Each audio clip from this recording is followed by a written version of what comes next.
Coming to you live from wherever the heck Jeremy wants to bring it to you from. This is Live with 55.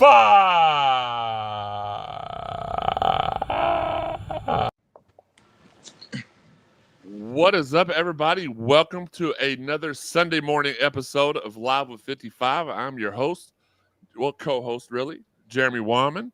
Joining me on this fine Sunday is a variety of people. And that's just in the bottom right-hand corner. But other than Higgy, we got the co-host, the guy with the keys to all the success for the Louisville athletics teams, and apparently father extraordinaire, breakfasteer,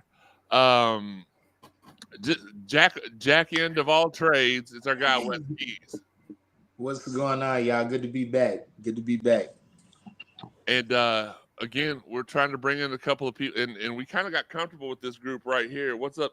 Oh, Sam. Sam will be glad he joined us on the video chat because, or on the Facebook Live, because he'll be joining us here in a little bit to talk about women's basketball, what we got coming up, what we did this week. So we're gonna have us a good time today. But next to Wes, it's our guy Jeff Leff in the building. What's going on, guys? Sometimes all you got to do is just throw the L. Underneath him is the man of many talents and faces, and he's got a full breakfast spread. If y'all are ready to drive down to Nashville, it's our guy, the notorious Higgy. What's good, Higgs? What's good, everybody? Not much, man. Glad you could join us. And last but definitely not least, he is the producer extraordinaire. He's the man, the myth, the legend. Well, he's not really a myth because he's right here with us. Anyway, it's our guy, Tanner Hickman. What's good, Tanner? What's up? Not much, man. All right, we got everybody together. We are here. Again, I want to say hi to people joining in on the Facebook Live. Jansen, Sam, he'll be with us after he wipes the sleepies out of his eyes. And former Cardinal teammate, for those of y'all that are too young, we had a female on our football team about 20, we'll say 20 years ago, even though it was a little bit longer, just so we don't feel too seasoned here in the building. By the way, saw Dan, my guy Dan Furman last night. Shout out to the 502 Circle, doing big things. The Louisville live stream is on its way back to the airwaves. But anyway, former college teammate of mine, Catherine Clope, in the building. Appreciate her. Chat line. Premium subscriber Corey Massey in the building, and our guy D Wall. We appreciate all y'all's love and support. Look, let's hop right into it, guys. Last night, Louisville pulls off the big win. They did something. We ended up, I believe, the final score ended up being 79-67, if I remember correctly. 6 cards in double figures. Louisville outscored Georgia Tech by 14 in the second half. It was a game that we had been, what's good, Q? What's good, Justin? It's what we've been waiting for all season, for Louisville to pull away at the end and dominate and take a victory. The things that they did last night, they went down by 9 with about 8 minutes. I believe it was 8 minutes left in the game. And normally for this team, that meant just total domination, and it was a wrap. But not last night, man. There was something different. There is something different with this team now. The maturation of Brandon Huntley Hatfield has been key. Mike James being more of a distributor and a facilitator and a sharer. Trey plays defense one out of every 5 plays now instead of 1 out of every 10. Sky and Tyler are doing their things. It's just, what's good, Brent? What's up, Dwayne? Want to make sure we say hi to everybody. Big stat, which is something I was going to bring up, and our guy put it in the chat for me. 30 points in the paint, 20 points off of turnovers. We only ended up, I was talking about this with Steve last night, we only ended up turning the ball over 12 times, which is something else that's been we still had our fair share of forced turnovers, self-inflicted turnovers, if you will. But the team's playing differently. I know a lot of people don't want to give KP any credit. Not really sure who the credit belongs to. I know Nolan had the scout again last night. It's really weird that when Nolan has the scout, we either win or lose very, very closely. Most of it we've won. Doubled our win total from last year last night, so we're up to 8. Woohoo! Doubled last year. Absolutely. And here's the thing, guys. I don't know if y'all have looked at the calendar or not, but we've got 8 regular season games left. And if we can win 6 of those and we win 2 in the ACC tournament, we could get right to 500. And there's not a game left on our schedule that we can't win other than at Duke. At Duke's probably going to be tough. But even then, Nolan knows them. You saw how we played Duke here. Now, I know it's a whole different when you go to Cameron Indoor. But, yeah, Chris, great point, says some people won't let us enjoy a simple victory. Here's where I stand with all that. I'm going to cheer on my team and my coaches and my players until they are not here any longer. If Kenny Payne gets year 3, I may not like it right now, but here's the thing. Kenny getting a year 3 to me means, and I've said this all along, means Carter Knox. It means another guy like a Jasper Johnson who could reclass and hop right in. Thank goodness the team to the East is struggling a little bit, because that may push guys that are leaning their way to be like, well, I could go over here and start, help revive this program instead of just being another cog in the wheel over here. It also means coaching change, staff changes. It means high-level transfers. And from what we've seen behind the scenes, we know all those things are in motion. Who's leaving to free 2 spots? Brent, are you talking about coaching-wise or player-wise? Brent says we resort back to laziness and unnecessary movement, dribbling, leading to turnovers. We do, but I really feel like we always talk about waiting until – and again, I know some of y'all just don't want to be happy, and I'm here to spread the happiness. If you want to be miserable, there's a couple of shows in the afternoon you can listen to on Sports Talk Radio. They'll be able to help you out with that. But this team looks different the last few weeks. I've seen visual differences in the way that the assistant coaches have been allowed to coach. I've seen our head coach be more passionate, and which you shouldn't have to say, but he actually looks like he's coaching out there now. Brent says, tune into. Okay, I'm not doing that, Brent. You're not going to get me in trouble. I have friends at all the radio stations. Brent wants to know how I'm feeling. No, I'm feeling good, man. I twisted my knee really bad yesterday morning, so I didn't think I was going to be able to make it to the basketball game. But this is how dedicated your boy is. I wore ice pack to the game. I took it off right as I got out of the car, but I was rehabbing in the car, man. I was superstitious. The last 3 Louisville games I've been there in person, Kentucky's lost on that. I know $1 in the swear jar. UK's lost on that day. Let's see. All right. Thank you for interrupting me. So I think I'm doing my part. So I had to be there. Got there. Got sat right next to Coach Manning's wife. Had a great time. It again, we've said this on previous shows. If you listen to social media, they'll have you believing there's 250 people there. Nobody at any of the restaurants. All the restaurants are busy. There may not be 20,000 fans there, but there still are a lot of people there that want this team to succeed. Welch says he's tired of getting tired of all the hate, especially after a win. Brian McGlasson in the building. What's good, man? I was screaming at the TV like we were battling for a double bye in the ACC. Absolutely. Just cheer on the team. When the coaching change is made, if it's made, then we get behind the next guy. I get so tired of these people. I'm trying to remember who. Oh, our guy Sean Barber. He has never even touched a woman's hand before, hardly. His nephew, him and his nephew came over to watch Friday Night SmackDown, which we'll talk a little WWE at the end of the day. Big stuff going on there. But That's why I like this show, because we literally talk about Wes fixing breakfast for everybody, WWE, all the sports. Higgy breakfast for the family. Higgy's the breakfast king. He's gonna have to fix breakfast one day. We're gonna have to go do this like out in public somewhere.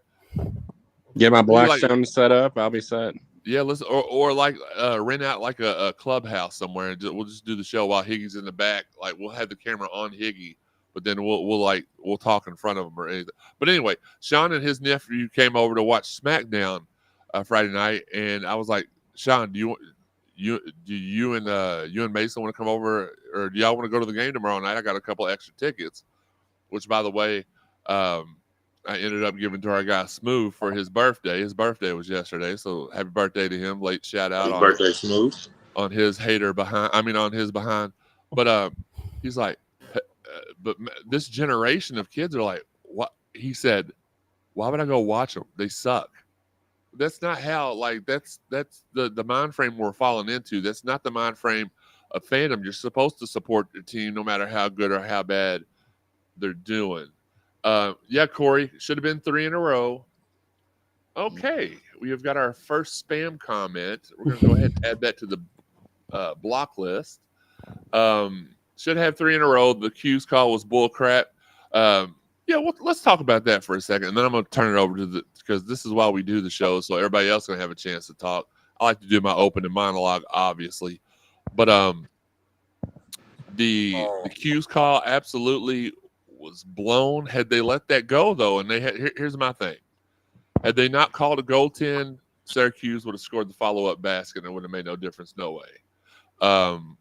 What my issue was is once they went to replay, they blew the call, because you can't really blow. I mean, yeah, they blew the call live, but it still led to a basket. So I'm not really concerned about that. It was the fact that they watched it on replay multiple times and was like, we'll just give them the call because it looks like they were going to score anyway. That's how I feel like. That's what I feel like they did. Chad, our guy Chad B, what a game. We played some defense last night. Brent says Jameson out. Hire Huggins is no. Bless Coach Huggins' heart, man. He's going through a bunch of health issues right now. Hope nothing for the best for him, even though he was a pain in our butt. Louisville, PA announcer Lance McGarvey. What's up, 55 and the CSZ crew? Just dropping by to say hello and go Cards. Appreciate you, Lance.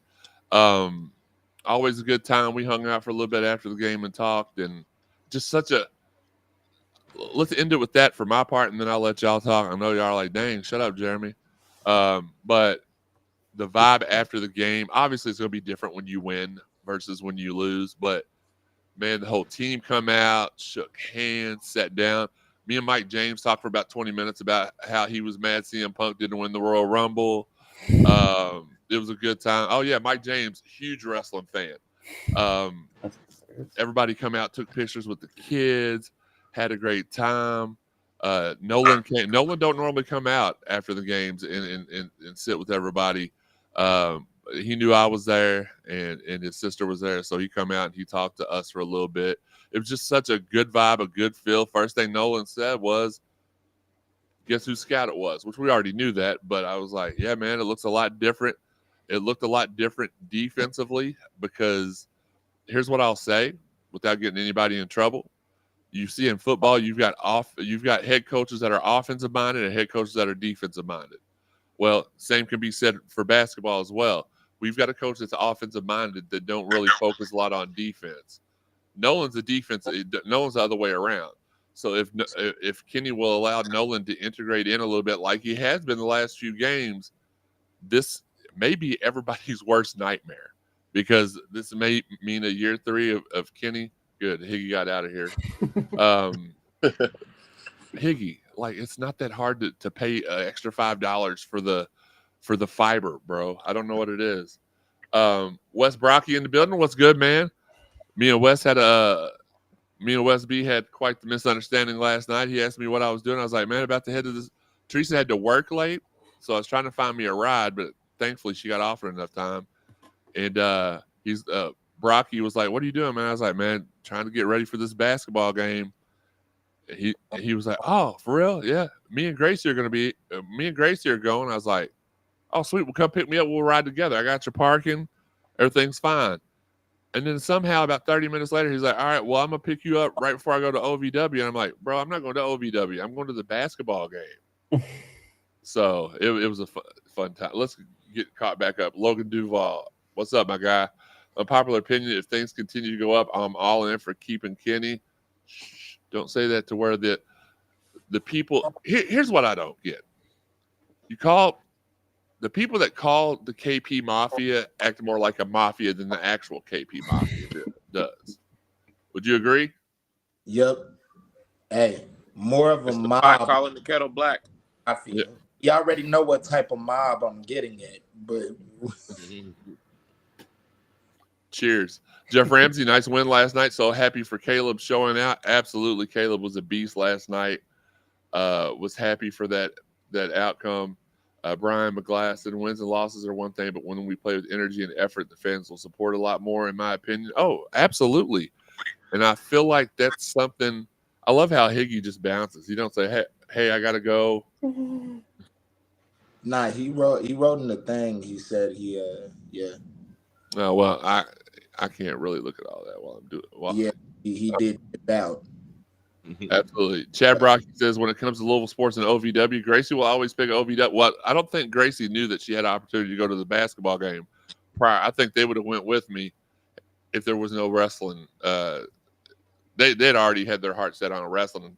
Thank goodness. Congratulations, Wes. I heard you won some sort of a drawing at the pay-per-view last night. So, Okay. all right, let's get into it. Again, here's the specifics. Cards shoot 22 for 57 from the field, hit only 4 3-pointers. My God, every game it's like we allow one dude to just put it wherever they want to. Pause, no pause. Stick it in from anywhere. Shot 91% from the free throw line, only missed 3 free throws. The same thing people complained about in the Syracuse game, which was they shot twice as many free throws as we did. Happened last night. We shot twice as many as they did, and there were still about 10 fouls that weren't called. So that was really, really surprising. 41 rebounds. We won the rebounding battle again. I wanted to really quick, Wes, before I toss it to you. There was a stat, and I'm just trying to drag this on a little bit while I'm talking.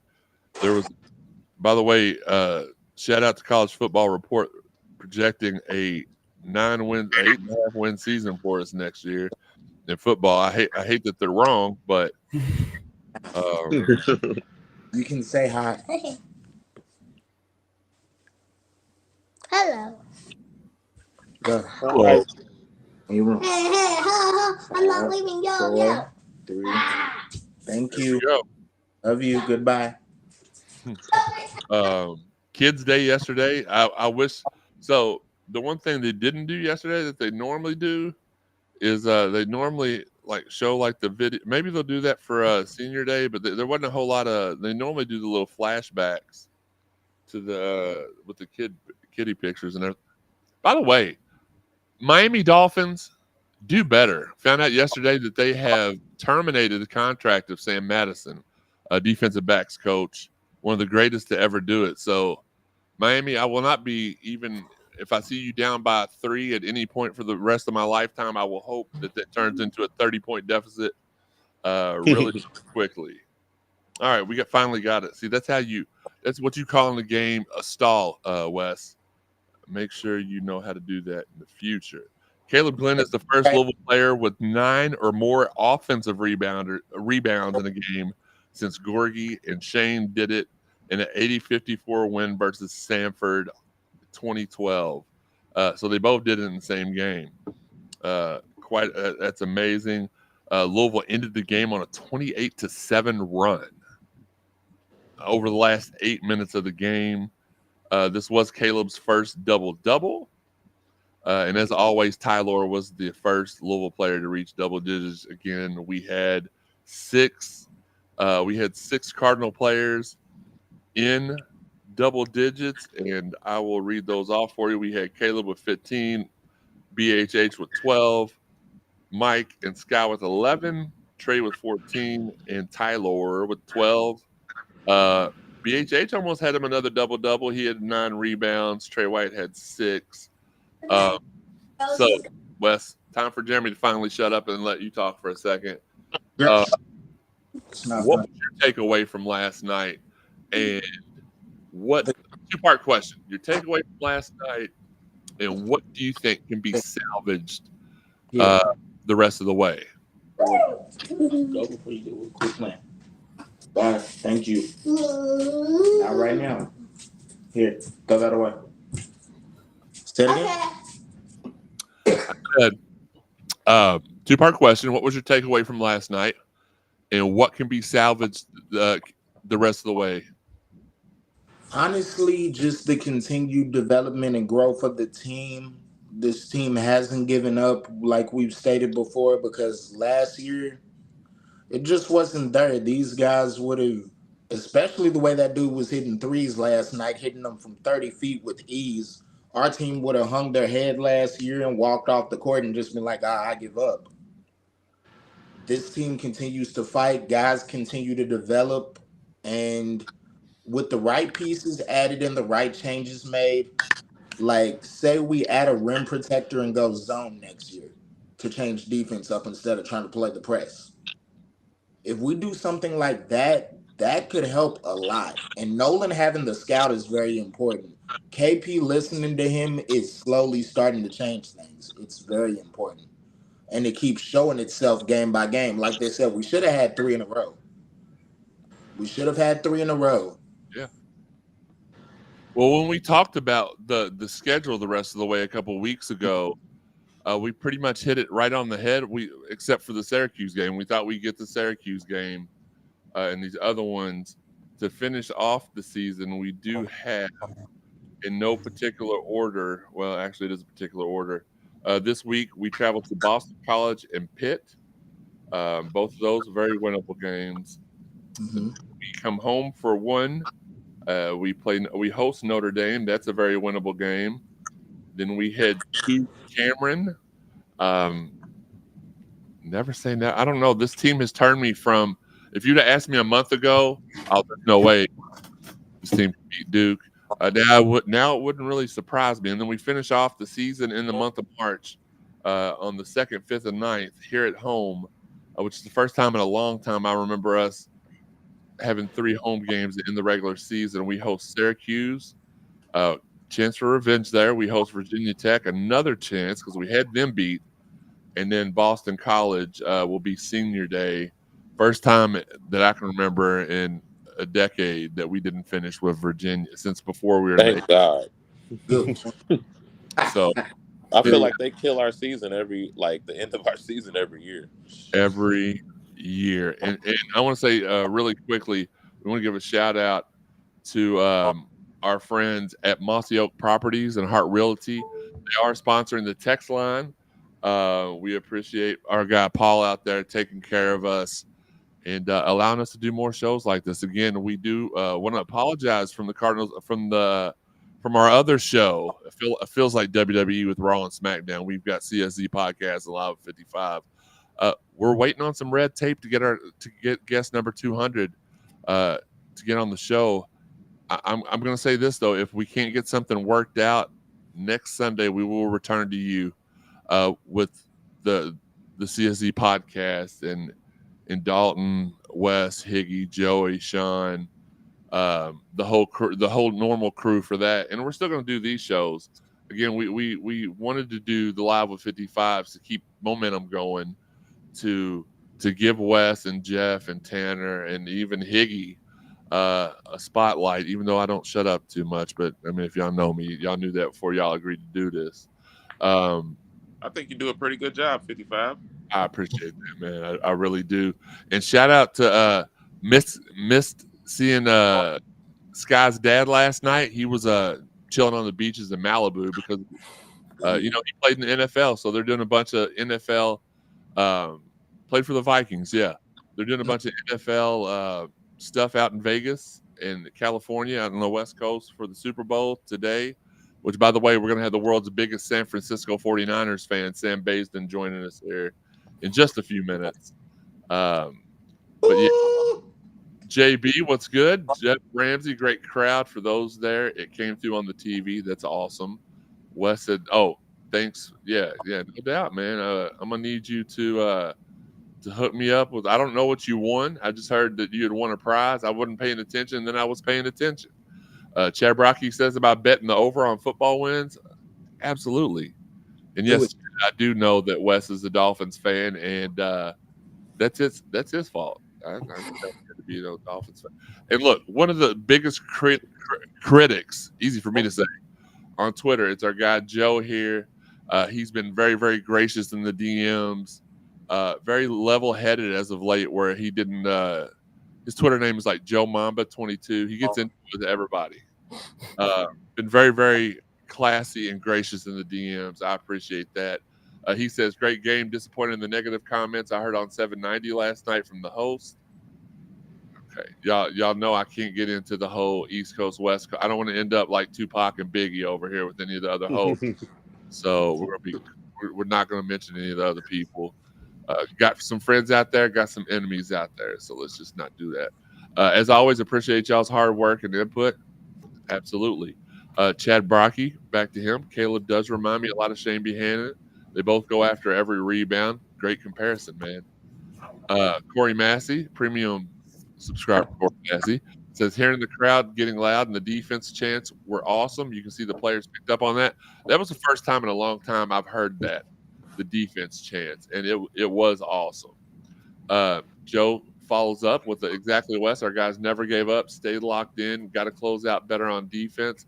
Yeah. A lot of the shots that get hit on us are contested. It just feels like an ungodly amount of times every game we just get necked.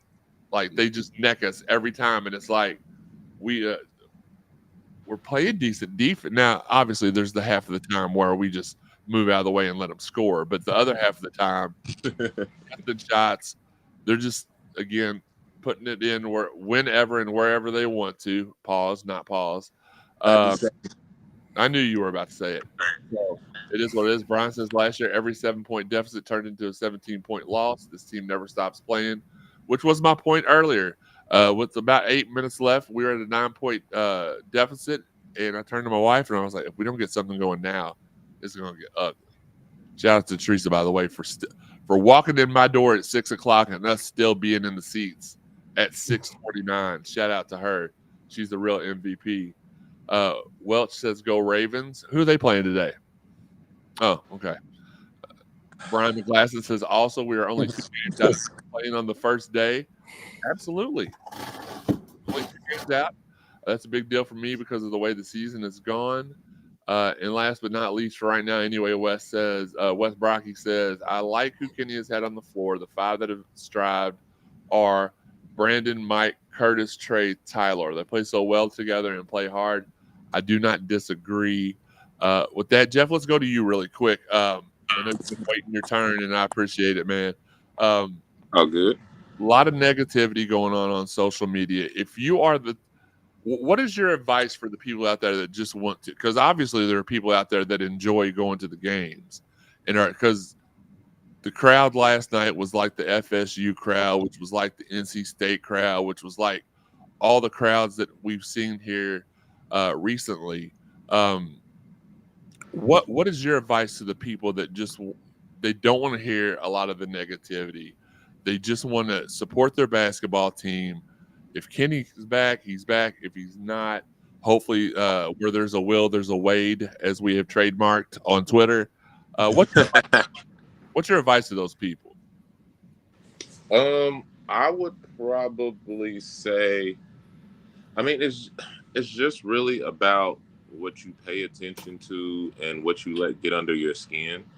Like I told people whenever Josh came out and said that KP will be here to the end of the season, no matter how much people say he needs to be fired, he's going to be here to the end of the season. So it's really like a dog howling at the moon. You know what I'm saying? Howl all you want, the moon is still going to shine at the end of the day until the sun comes up. So for those who are just trying to stay away from the negativity, then you just have to pick and choose your spots. There are, YouTube shows like what Jeremy's doing, where you don't have to, see the negative stuff, and just kind of that's just what you're gonna have to do. You will notice the people who are being positive and optimistic, not even just positive, just being optimistic about what can happen, and you can tell those who aren't. So I would just follow the ones who aren't, and who are, and don't follow the ones who ain't, because until they get what they want, they're never going to shut up. Even if we can win the ACC tourney and go to the tournament. They're still going to say, that he's not a good coach and have an excuse for why he needs to get fired. So, it just kind of is what it is. That a lot of people don't realize is that you can be supportive and still be critical. You just ain't got to be a jerk about it. Yeah. And welcome into the show. Our Big guy, Sam. Big game tonight, man. Is San Francisco 49ers are going for their 6th Super Bowl. I knew as soon as he popped on here, he was going to be all chiefed out for sure. He wanted to make sure we all knew that he was a Swiftie and that he was a Kansas City Chief. What's good, Sam? How you doing, man? Can't complain. Another late night out at the club. It was a late night, yeah.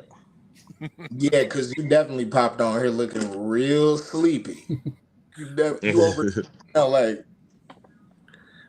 like you coming back to life. 55 woke me up this morning, to be honest with you. Yeah, at 9:55, I called and was like, dude, are you hopping on here? He's like, what time is it? I was like, oh, snap. Welch says, go Ravens. And then, wow, at my comment about who they were playing today, unsubscribing now, LOL, just kidding. Absolutely. I knew you were just kidding because you ain't going to unsubscribe for all of this. Like, we're too good for you to unsubscribe for. I'm just kidding. What up, Justin? Oh, no, that ain't Justin. That's Welsh 502. Don't want to sound entitled or anything. That's not our thing here. Sam, we're going to take a break from men's basketball talk because you are our women's basketball extraordinaire expert, beat writer. Had a pretty big win this week for the ladies. Got a game today. Let everybody know really quick, catch them up with the events of this week and what we have going on today and what we have coming up this next week. Because I know that the women are in like a 7-game stretch where everybody's like top 20. Well, today is the 4th game of 4 consecutive ranked opponents. Oh, okay. And I gave them too much credit. They started off with Syracuse about a week ago. There you go. You was kind of slow on it, but you got it. They started off with Syracuse, and I think Nyla Harris had at that time what was her career game, 18 points and 14 rebounds, and then they went to NC State. A disappointing second quarter, but the Cards fought back in the second half. They ended up ultimately losing that game by 10, I think. Then of course we had the Notre Dame game on Thursday. Look, everybody wants to say, in my opinion, that the Blue Folks up the road are our rivals. Not in women's basketball. At least I don't think so. Absolutely, Sam. Our rivals, to me, is in South Bend. So anytime you go ahead and you could beat, it's not a Muffet McGraw team anymore. It's now Neil Ivey. Anytime you go ahead and beat Notre Dame, it's a pretty big win. So right now in that 4-game stretch, Louisville is 2-1, still in first place in the ACC. And now they have to go ahead and conclude that 4-game stretch against Syracuse again, they're still playing pretty good, still ranked, but they're led by Deasia Fair, who's, I think last time she played Louisville, she played all 40 minutes and scored 28 points. So it's gonna be tough to see how Louisville handle. I mean, it's gonna be interesting to see how Louisville handles this last game in this 4-game stretch before they go ahead to they go to Boston College on Thursday. So I was close though. It was 5 out of 6 against ranked opponent. The only unranked opponent they play is Boston College, and they hop right back into it by hosting Virginia Tech on Sunday at 2:00. Yes, February 18th. Yeah. So I was close. I said they had 6 straight with ranked teams, but it's 5 out of 6. I'm with you, Sam. This Notre Dame, it's almost not even a rivalry because it feels like we beat them every time. I don't know how much of a rivalry it is when you dominate another team. It's more of a home and home type of rivalry. We tend to get the better of them here, and for whatever reason, they tend to get the better of us when we go to South Bend. I.e., I think it was here or was it outside? It was outside Bend when Olivia Miles traveled before she hit the game-winning shot. So I think that was last year out at South Bend too. Yo, Sam, Yep. did you think old girl was gonna get 20 steals the other night like I did? So let me tell you something. I watched That was her, crazy. and I tell people this all the time. I was so disappointed when she didn't commit to Louisville because I watched her in the the run for the Roses when she was here. I think she was in 2021, and you can tell she was like that back then. They couldn't do anything if she decided to press on her own. She was coming up with a steal or she was forcing a turnover. Now that I see her up close, she's bigger, she's stronger. So, and she did it. She's real physical, which kind of surprises me because she plays almost the whole game. Yeah. And to be a freshman, that team really runs through her. During the timeouts, doing the little breaks in play, either when someone's at the free throw line or on a dead ball situation, you really see her interaction with Coach Ivy as to what they want to run and her input and what's going on and what she wants to do, how she can pick her spots on the floor. So I was, man, as a freshman at Notre Dame, to have that much, I don't want to say power, but influence on a game is amazing. But I'll say this though, she fouls a lot. They just don't call it. She fouls a lot. She does, but they give you those whenever you start racking. That's what I was telling in the space. Whenever you start doing stuff like getting a lot of steals, they give you the benefit of the doubt. You know what I'm saying? Yeah, for some reason I think she came in to college with a reputation of someone who plays great defense and gets a lot of steals. So probably when she first started, especially they were playing lower opponents, with her, and she has great anticipation. I'm not going to take anything away from her skill set or anything like that. She plays with great anticipation. So early on in the season, when she was able to rack up so many steals and play the way that she wants to play, the officials kind of adapted to her style of play, much like they did when in 2012 and 13 when we had Peyton and Russ. Don't get me wrong, Peyton and Russ were physical. They would find ways to turn the ball handler. They were also physical up front. They got away with some fouls, but the referees wasn't going to call it every single time. Yeah, this was the way they played. So that's what they're doing with her right now. But at the same time, we know Peyton and Russ are the reason they put in that dang hand checking rule. Yeah, they give you the first bump or the first touch, and then they tell you, all right, that's one. The second one, they might call it, but the third one, they definitely gonna call it. Yeah. That's the thing I loved about them, man, because Peyton and Russ were just like, no, we're taking the ball. Yep. And dude, you gotta think. Go ahead, Jeremy. My bad. You're good. Go ahead, Jeff. No, I wouldn't. I was just going to comment off what he said. I was about to say, you got to understand, we also as a team had a reputation for good defense. So, you know what I'm saying? That kind of helped out too. Absolutely. And honestly, to me, that speaks volumes because Russ and Peyton were good defensively, but Jerry and Edgar were beasts defensively. Like you knew they were turning. I feel like, especially Jerry Smith. Yeah. Yeah, Jerry Smith had some great defense. I remember he said he when he was talking about he might have was going to transfer. Yep.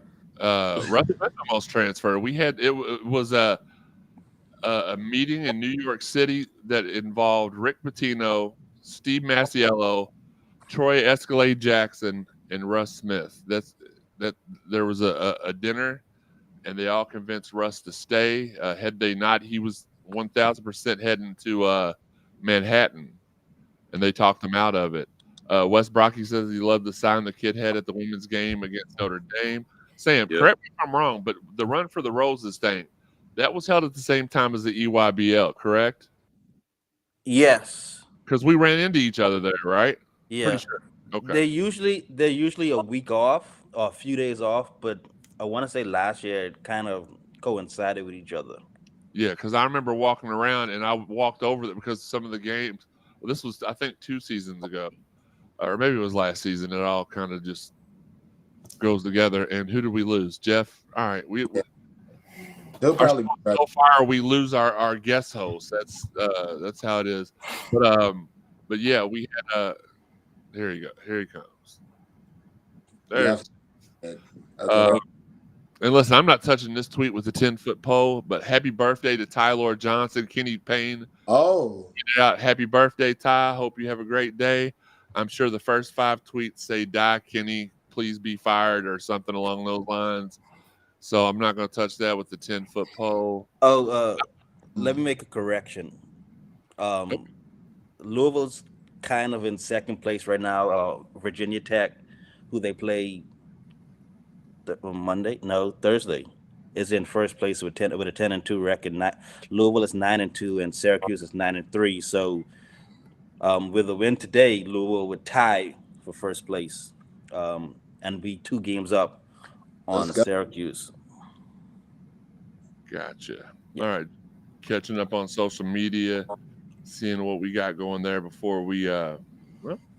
another one I'd like to throw out there. Shout out my guy, our guy, Brandon Chase, aka Mr. Victory Coffee himself. Happy birthday, man.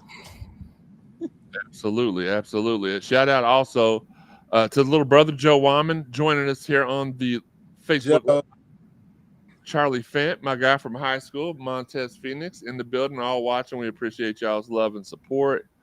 Brian McGlasson says the coach from Colorado State cried all post game about Russ and Siva's defense. Yes. That he did. Sam, who do the? I know that we've kind of touched on this a little bit, but let everybody know where we can see them today, and what games we have coming up this week for Louisville women's basketball.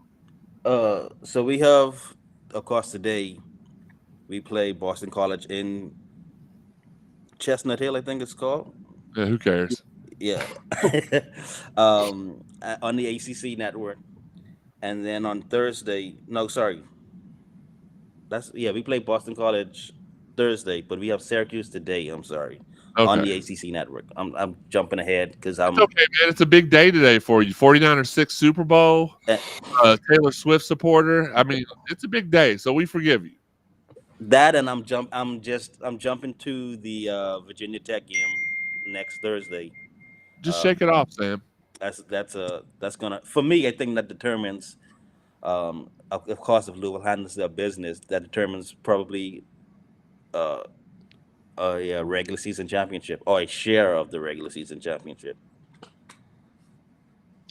All right, so y'all heard what we got coming up. Our guy Higgy normally would do a This Week in Cardinal Athletic, but he's been really, really busy.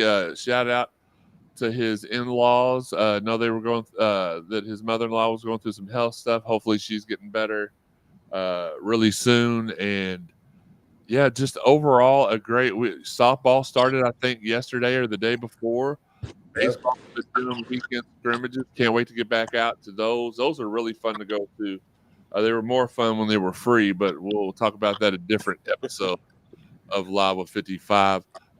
Last but not least, and obviously the chat line is open. The text line is the Mossy Oak Properties text line is open. So if y'all have any other questions, feel free to ask them. We will answer them here on the show. Last thing I want to talk about, and I know that Tanner, you may not be a big wrestling fan, and Jeff, I don't know if you're into it or not. It is what it is. But me, Sam, and Wes, we do dabble. I mean, like you couldn't tell that I like wrestling championships that I have won / bought from WWEshop.com. But huge press one thing I've loved about the WWE Network, which is still what I'm going to call it, it's kind of like Twitter and X. They changed the name, you still call it the old thing, is that they do these special press conferences and stuff where in the past you wouldn't be able to see like live events, live shows, anything like that. You just have to hear about it on the next SmackDown. or Raw. Which, by the way, cannot wait for Friday Night SmackDown here in Louisville, Kentucky. June. It's in June. 7th. Is it 7th? I think it's the 7th. Okay, June 7th. Me and Wes and Sam are going to be there. So if y'all see us there, say what's up. Wes kind of tries to big time some people, but me and Sam are real friendly with everybody. I'm messing with you, but this press conference in Las Vegas, great time, great timing as far as them doing it in Vegas. Super Bowl weekend, they made it feel as big as possible. What's up, Charlie? Family, sure. They had Bianca come out, and then they had Rhea Ripley and Becky come out, but everybody was there for the main event, which was Roman, Rock, Cody, and Seth. And man, they pulled one of the biggest swerves I've seen in a long time. Yeah. Thought that Roman and Rock were going to be at each other's throats. They actually stand by each other's side, and an explosive ending to that press conference. We now know that at WrestleMania 40, it will be Cody Rhodes finishing his story. Hopefully, it's one of the longest stories I've ever been a part of, and hope it's over soon. I love Cody Rhodes, but it's time to finish the story, dude. I mean, you left WWE to go start a rival promotion, which hadn't been done in a long time. One that was actually battling numbers-wise with WWE, and then left them to come back and finish your story. So, as of now, it looks like it's going to be Roman versus Cody Rhodes. Don't know what kind of involvement The Rock's going to have. So I'm going to. Is that a microwave timer that keeps dinging? Like, are my eggs and potatoes ready downstairs? I'm trying to figure out what's going on. That's you, ain't it, Wes? No. Okay. Fair enough. So, Wes, and again, I know Jeff and Tanner are probably like, man, we don't even care about wrestling or whatever. We like to add a little bit of everything in here. So, Wes, I heard The Rock is back. The Rock is back. Yeah. Finally, The Rock has come back. So I actually might too. I planned on kind of like checking him out, being back. That's when I pretty much stopped watching wrestling. So that now that he's back, I might have to tune in with y'all. Okay. And it start at the press conference from the other night, because The Rock unveils this humongous family tree behind him that there's about 50 wrestlers on there. It was a great press conference. It was a way to make everybody be like, what is going on? We thought it was going to happen this way. We thought The Rock was going to come in and take Cody's spot. Punk got hurt, so he's not wrestling Seth anymore, and all this stuff. So I'm going to go to you first on this, Jeff. What do you think The Rock's involvement in WrestleMania is going to be? I'm hoping that it's going to be, I guess, more of a, I don't want to say reunion, but just bringing the old, just vintage wrestling back. So that's what I'm hoping to see. The one thing that I loved about The Rock in wrestling was his entertaining aspect. He had the best jokes. He had the best monologues. Yeah.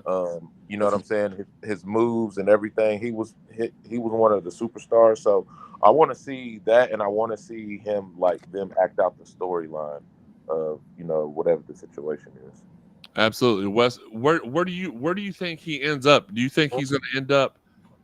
Because here's how I feel. I feel like the way they made it look the other night, they're setting it up for Rock and Roman versus Cody and Seth at Elimination Chamber here in a couple weeks from Australia.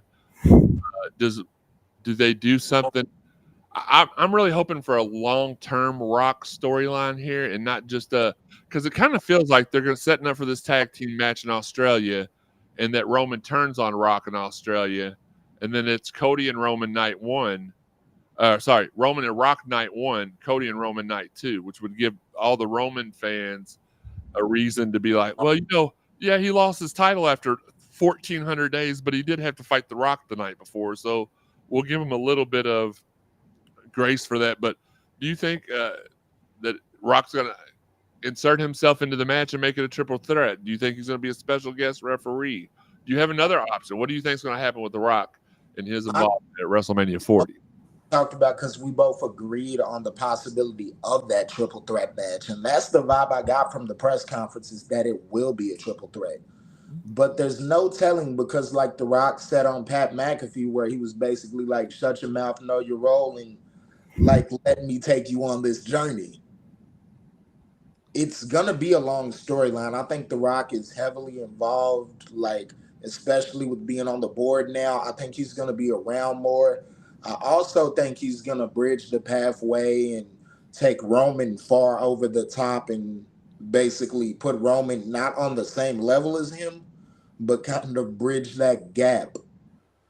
But it's definitely gonna be interesting going forward, because Rock trolling Cody fans is definitely crazy. Like the way he did that, talking about the Cody crybabies and talking about, hey, Dad, you want to go outside and play catch? No, Cody has to finish his story. That was amazing, dude. That was so funny. Our guy Jay Bell in the chat, did The Rock need something to do in between movies? No, he became the CEO of TKO Entertainment, or whatever his title is. That was the Pat McAfee spot was hilarious. He's like, hey, the dude's wife walks in the room. Hey, you want to go in the other room and do it? No, Cody's got to finish his story. It was vintage Rock, to take a word from Michael Cole there. I think it's good. The way I hope it ends up being is that The Rock kind of is a protector of Roman for a while. Yeah. And then it turns around to being the one-on-one battle maybe at next year's WrestleMania. That's what I was going to say. Rock may not end the streak, or Cody may not end the streak this year.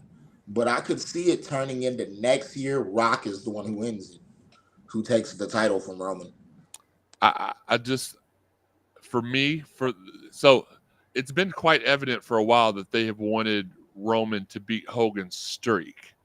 So they can take Hogan out of the record books as the longest modern day heavyweight champion. And for that to happen, Roman has got to hold the title until, I believe, mid-September. Well, the problem is Mania's before then. Yeah. SummerSlam's before then. You could always create a house show in Madison Square Garden, because they do a lot of that, and had the streak ended then. But it's going to be the road to WrestleMania this year is, what's up, Brandon? Is going to be one of the better roads to WrestleMania. No pun intended. Shout out to Cody. Really quick, before I ask Sam his opinion, I woke up yesterday morning and I looked at my phone like I do every morning, checked my notifications, and I saw something that disturbed me quite a bit. And let me see if I could pull this up on the screen or not. I might not be able to. It is what it is. But I got a follow notification, and I don't know if y'all can see this or not. No pun intended. Oh. Nice. Pun intended. I don't know if y'all can see this or not. And I was wondering what I've done, because listen, I used to live across the street from John Cena when he lived here in Louisville and wrestled at OVW, seeing many a skank walk in and out of his house. That's one thing I could see. Even though I couldn't see him, I saw all of the STDs that were walking away from his residence. I don't know what I did to deserve that. He is my least favorite wrestler of all time. What? I hope that Matt Riddle wrestle to the death, literally. A double death would be okay with me as far as I'm concerned. John, if you're watching over me right now, please unfollow me. I love John. I hope you're done wrestling forever. I think that pretty much covers everything. Sam, what about you? How do you feel like, because this could go, here's the true greatest part about wrestling. Anybody can pick out who's going to win this or win that. When you've been a wrestling fan for as long as we have, things just crystal ball, you can see what's going on. This is truly one of the moments in wrestling history where got no idea what's going to go on. Is The Rock going to team up with Roman? Did Cody talked last week? Oh, me and The Rock have had many, many conversations. Well, what if Cody and The Rock were like, all right, let's set Roman up and at Mania I'll come out with Roman, but I'll help you out. Like there's so many ways this thing can go. And shout out to our guy Steve Rummage, the biggest Cody Rhodes fan on earth. And when I say that, I mean the biggest Cody crybaby that there is. What the opposite side? Yeah, I'm about to say he's definitely anti. He hates Cody Rhodes for some reason. But all right, so Sam, to you, with this being one of the more exciting times in wrestling history. By the way, you are going to SmackDown, right? Yeah, I'll be Nope. there with you. All right, making sure. Road to WrestleMania, one of the most exciting times in modern day wrestling history. What is it for you that that stands out about this? Because a lot of people are saying this has the potential to be the biggest WrestleMania card of all time. And I tend to agree with that. There's so many major matchups. WWE has acquired a lot of top-notch free agents and talent. It really could be the best WrestleMania of all time. What are your thoughts as far as the road to WrestleMania? And do you feel like we're going to be let down by the way this unfolds in Philadelphia? Depends on what you want to happen. Because when I thought The Rock and Roman would be huge, but when they came out yesterday, Friday night, and said that it would be Roman versus Cody, along with most people figure, okay, this is either his time to finish the story or shut up, because it's gone on too long. So I think what happens is he finishes the story, but The Rock kind of comes in there and, I don't want to say screws over Roman, but he doesn't he kind of interferes in a negative way to hurt Roman. But that's what I thought would happen. And then, like you said, I forgot all about, because I think we talked about it before, them wanting to get rid of Hulk Hogan out of the books. So that can't happen if that's what they really truly want.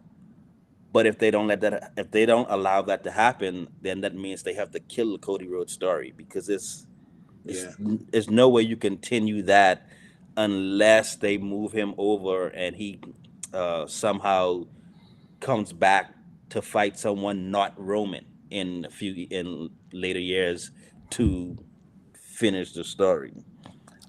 So who's to say that here's been my thing for the longest time. Who's to say that finishing the story means it's finished successfully? What if Rock finishes Cody's story for him? Yeah. Like you don't know. John Lindemann says Triple H cooked The Rock. He did cook him. Well done in the air fryer on Friday night. It's just again, it's a great time in wrestling to be a fan, a new fan, an old fan.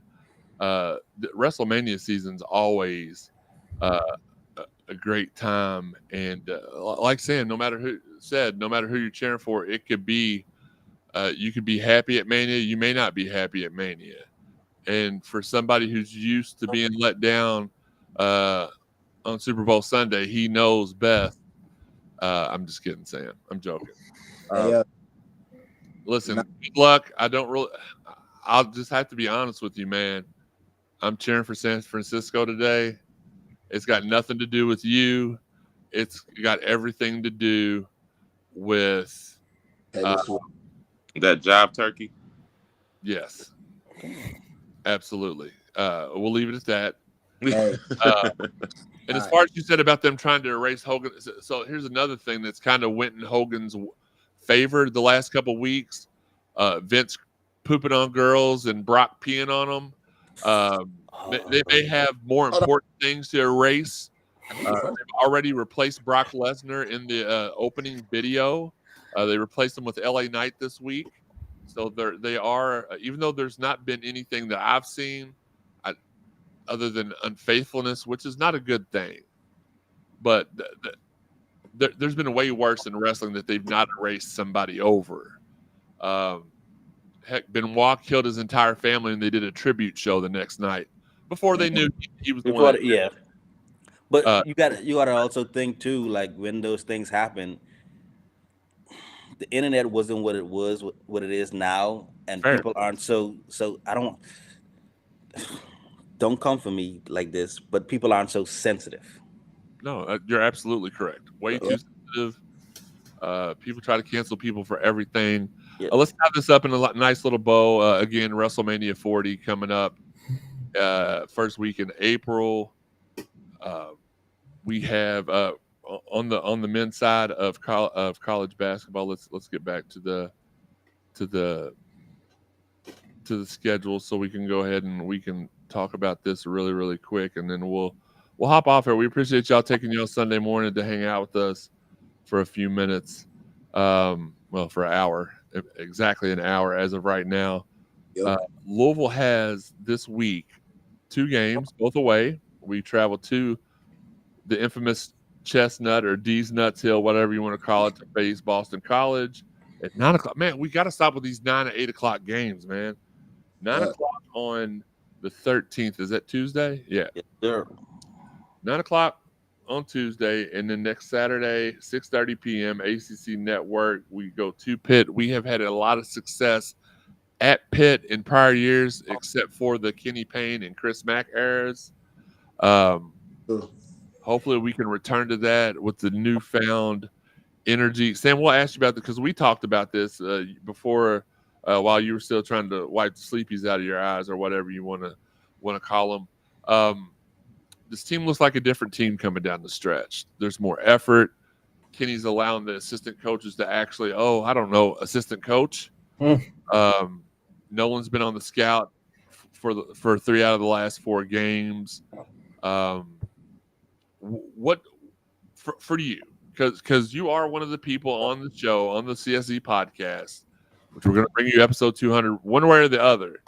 We're either going to bring you our special 200th guest, which is supposed to be Teddy Bridgewater next Sunday, or I'm just going to load it up with like Dwan Wheat, Larry O'Bannon, Samakia. We'll load it up because we want episode 200 to be special one way or the other. And we've done a lot of these live with 55s waiting for and we understand that Teddy's busy and like he's trying to get settled in. So we're not going to hold anything against him. We'll still have him on at some point. But yeah, so with the rest of the road that is left, Sam, what can we do for you, the person who has been you're the most critical on the podcast, and that's not a bad thing. You look at things a lot differently than we look at things. But for you, what is the absolute worst record we could finish these last 7 games with, and you still end up thinking, man, this was a different team down the stretch. They don't look like the same. It normally takes teams a long time to gel when you've got all freshmen and sophomore like we do. I think that's overlooked as well. We're one of the youngest teams in the NCAA. It did take us a while to get going. You can see these kids are starting to believe in themselves, which is a huge deal with kids these age. So I'm gonna go ahead and turn it over to you, Sam. What would you be satisfied? And then we'll go to everybody else and ask the same question. 7 games left this season. 3 of them are at home, or 4 of them are at home. 3 are away. We're at Boston College, at Pitt, host Notre Dame, at Duke, and then we host Syracuse, Virginia Tech, and Boston College to end out the regular season. We are only 2 games away, as it's been pointed out, from getting out of the day of shame in the ACC tournament, which I'm not so sure I wouldn't want to be. That should be easier competition if we're in that. But we want to be successful so that we're not in that day. But for you, what would you be happy with? I mean, because you just asked 2 questions. Well, What would I? So answer 2. Okay, the record that I would be happy with in the last 7 games is a 5-2 record. Okay. But I think the question that you asked first would be the absolute worst record, where I would say that these kids with this team was different, and that would be 3-4. Okay, so you're okay with 3 and 4. I mean, obviously, none of us want us to go 3 and 4 in the last 7 games. Right. You can make the argument that 6 and 1 should be the absolute worst. We went if this effort we've seen the last 2.5-3 weeks continues. Now, had you asked me a month ago, I would have said 4 and 4 to end the season. I'd have been okay with. This is a different team. It is, but And they're also young. yeah, they're young, and we're not subbing a bunch of people in. It's like a tight 7-man rotation, and sometimes those are. I can tell you that from experience, just playing in rec league teams. I'd load a team up with 15 superstars, but the weeks that 6 or 7 of them didn't show up, because that's how basketball players are, we played our better games because we had a 7-man rotation that just come in and dominate every game. Yeah. And so I like, because they're being so young and they're still trying to gain that consistency. I feel like they're gonna drop some, whether they do or not. But consistency is the key. So I think the absolute worst record that I could say, man, this team really is completely different from the team that started, and I would look forward to next year would be 3-4. But like I said, I would hope for more, though. So you're being very, very. I didn't expect that from you. You're being very, very lenient. Wes, let's go to you. What about you? What is your acceptable? And we'll wrap, just to let y'all know in the chat line. Y'all have any last questions? Get them in here now. We're gonna tackle this topic. I'm gonna ask if there's any more topics, and then we're gonna head out of here because we don't want to take too much of y'all's time. And I woke straight up. Unlike Sam, I did like Sam. I woke up about 15 minutes before the show started. Unlike Sam, I was still here on time. That's that SB time, that Sam Basden time. So, Wes, let's go to you on that with the same question. What would you be happy with going down the stretch? I'd probably agree with Sam on the 5-2.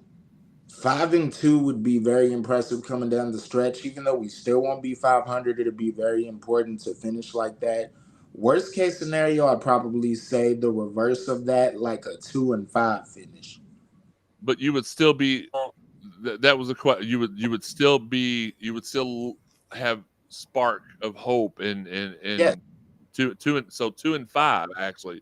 So Sam's 3-4. You're 2-5. What about you, Tanner? I would say probably at worst like 3-4.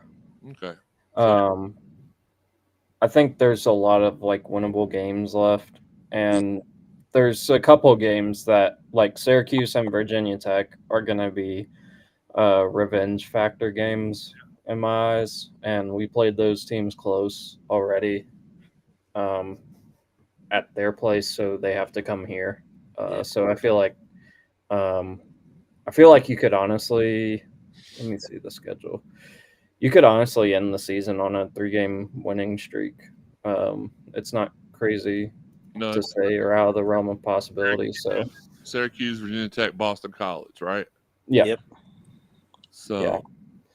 So I feel like with the way they're playing, I mean, if they continue to play with the same level of energy and effort, I think 5-2 is not that crazy of a possibility. Okay. All right. Jeff, what about you? For me, I would say 5-2 at best. At worst, I could see the 2-5 or the 3-4, but that also depends on what the games look like that they lose and win. Now, if it's blowouts or they're down 15 the whole game, it's probably gonna kind of kill your optimism. But if it's a back and forth game to where it comes down to maybe them just not knowing how to close a win out due to them not being in that situation too many times before, then yeah. So I think how you lose and how you win plays a factor in it as well. Yeah. Okay. And to be honest with you, it'll look really good to a certain player that Louisville came down. It was kind of a close game with Duke towards the end, and then also with Clemson, and of course with Syracuse.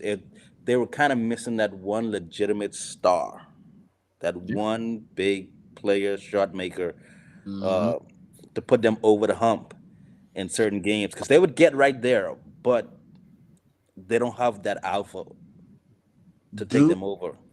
Duke and North Carolina were that way. Yeah. We literally got them all the way back down to a 4 to 5 point margin, but we ran gas and we didn't have a guy who could really make a big shot. Even though Sky made that big shot at Syracuse, Sky can be one of those guys down the stretch. But yeah, like another thing we pointed out on the space too last night, what player has regressed? Everything does not immediately transfer to wins, but what player has regressed? Just Danilo. He never progressed. So I mean, Well, I mean, he regressed from playing to handing out water and towels to everybody. I know, because we get anyway. as he should. I wonder. I've been trying to watch his body language and Yeah. energy. I wonder if he understands, if he's like that he thinks he should be playing, or does he understand why he's not been playing? Because I remember that story that Luke told on the radio about him walking up to Jim Larinaga, or however you say his name, Limbaugh, I don't know, walking up to him and saying, "You should have played me." And you don't do that. He's not. I don't know if he is a Hall of Famer or if he will be, but he's right there with some of the last great coaches. And Yeah. it's kind of disturbing to see a player of Danilo's style of caliber like walking there and say, "You should have played me more." I will say this: I have also been looking at body language from the team. It is completely different. Danilo just sits down there and smiles the whole time, so he's not in front and he's not stressing it. He's not sweating it at all. Bro, if I may throw that in real quick, when me and you were the last game we went to against Florida State, like seeing Tyler down the stretch a majority of that second half, every play he made, every shot he hit, every assist he made, you saw Tyler standing even by half court just with the biggest smile on his face. He was just happy and having fun. Well, to be fair, I'm not sure Tyler is able to do anything but smile. He's got that same silly look on his face all the time. So it may just be stuck like that. I don't know. Shout out to Tyler, though. All right. Which Peggy says Tyler should take Sky's place as a starter. I don't agree with that because you got to have that spark off the. I respect your opinion, Miss Peggy, but you got to have that guy because Sky can't get it going. And if he's got a game where he can't, you need that guy that can come in and do it. John Lindemann, the world's shortest man on earth, says 55 trying to take back the visor. You can't take something back. I had it before Shatterfield did. And then John also wants to know, did KP finally get his head out of his ... Could be. It's crazy because anybody you ask up there, like what's been the difference, the common theme that I've heard is, well, he's fighting for his job. So, of course, he's going to do different things to try to get it to turn around. And I'm like, well, why hadn't he been doing these things all along? That's the most frustrating part. Yes, Fabian, doesn't matter who starts, it's who finishes. Absolutely. So, but just I saw a lot of stuff last night that in the last few games that I've absolutely been proud of, that I have been excited to watch. And people, oh, why are you going to the Louisville game? Well, because Louisville's won like the last 5 games at home that I've went to. So once I realized we weren't losing when I went, I had to make sure, even if I felt like crap, I made it out to the games. Just like yesterday. Dwayne Cross, great question. Is TJ Robinson still coming? And if so, TJ and Ty in the backcourt. I hope he is. I haven't heard anything. He's got hurt a couple times this year. So I don't know if that's going to play into the fact he didn't sign in the early signing during the early signing period. Don't know if that means he's not going to sign for regular signing period or not. Let's see. People messaging me during the middle of the show. Okay. Yeah. My guy B will. I'm not going to call a grown man Brent. I'm not really sure what kind of bet was lost for that to be your name, and I apologize, but I'm going to call him B will. But no, shout out to my dude there, though. Just messing with him. But Dwayne, I don't know. I was told at one point that was a question mark because of his injuries.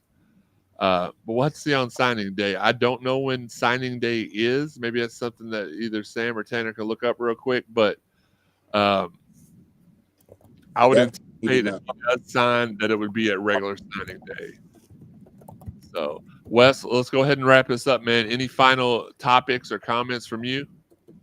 I think I was going to say, I know this is back on wrestling, but I was gonna say one thing that I could see happening, not really one, it's a 3-part, because The Rock can do like it could have a WrestleMania 27 type of vibe, like the way he did when Cena and Miz were in the main event.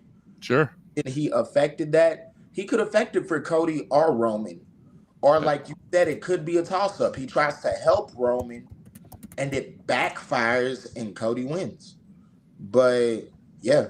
And then on top of that, just the guys actually start a streak and keep it going. We should be 3 in a row, but 2 out of 3 isn't bad. Keep some solid momentum going into the ACC tournament. That's it for me.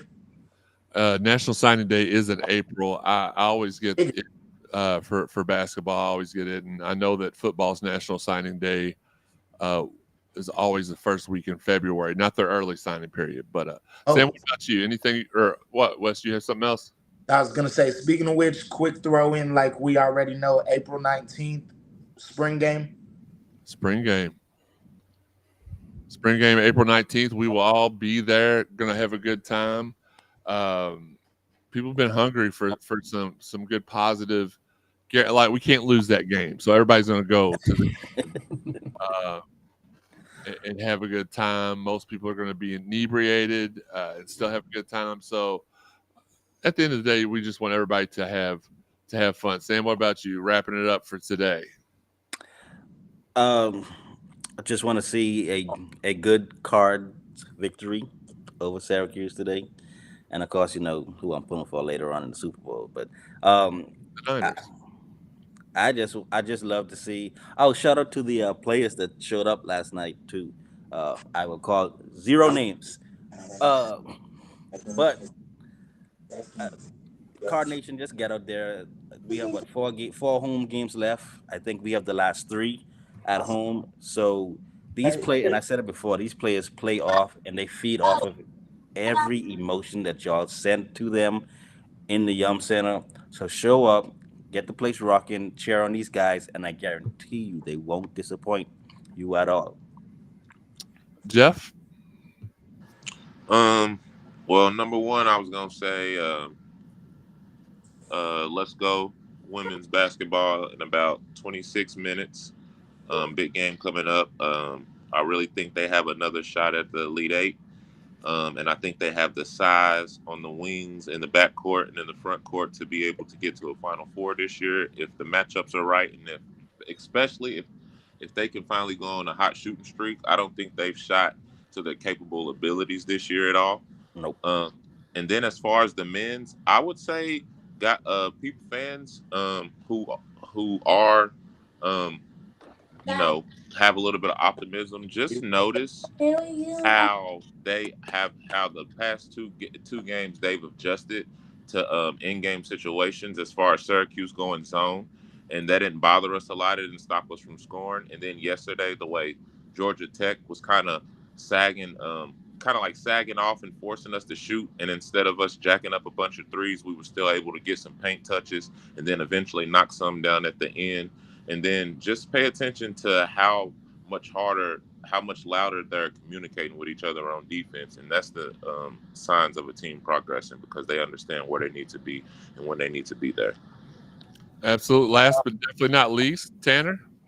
Yeah, basically ditto everything that everyone else said. I thought the win last night was pretty great considering how we've won the past several games or played the past several games. It's been more reliant on hitting perimeter shots, and we shot like 10% from 3 in the first half, and we're like 9 of 23 from the field in the first half. So teams in the past may have folded when the shots weren't falling, but they were able to keep plugging away at it, and they were able to pull out the win. It was honestly pretty impressive to get a gritty win like that. So just keep playing with that same level of intensity and effort, and I think more wins will follow. 21-point turnaround in the last 8 minutes of the game. We were down 9, won by 12. For those of you all out there on the team that's watching this show, listening, I know that I know that Sky and Mike do. We appreciate all y'all's hard work, not just y'all two, but all y'all's hard work. This was a difficult situation for y'all to come into, and we appreciate you all sticking. I mean, y'all have had every right to quit on us because a majority of the fan base has acted a daggone fool. So we appreciate y'all supporting us, supporting you. Really quick, Fabian had a quick question. What can we do about? I can't answer that question, man. That's something you're gonna have to. Everybody can read it. I'll put it up on the screen for a quick second. I can't comment on that because I still have a semi-working relationship with the people up there. So it is what it is. Last but not least for me, though, shout out to our guy Paul at Mossy Oak Properties and the Heart Realty for sponsoring this text line, allowing you all to be able to have your voice during the show. You can follow me, Wes, and Higgy. I'm going to have to get this graphic fixed up for all of us if we're going to be doing this. If this is our permanent rotation, we're going to have to add Jeff and Tanner to that graphic. If you want to follow the show on any of our social media, on Twitter and Instagram, it's at Card Sports Zone.